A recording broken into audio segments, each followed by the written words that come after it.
So we have several different divisions and branches where we can focus on bringing regenerative therapies forward. Our first division is called US Stem Cell Training. What we can do is bring different regenerative therapies to physicians by helping them to understand and learn how to implement these techniques and therapies into their clinic.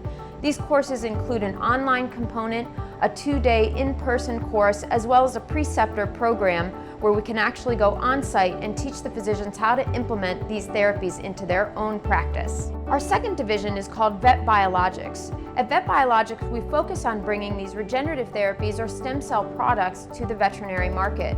We can help patients such as dogs, cats, and even horses to help recover some of the injuries that they may incur or different diseases that exist in those species. Our focus is to bring the therapies to the veterinarian so that they can then implement those into their veterinary practice. Our third division is US Stem Cell Clinic. In this case, we bring the regenerative therapies directly to the patients. We are helping them to combat different diseases and different injuries that may occur throughout their lifetime.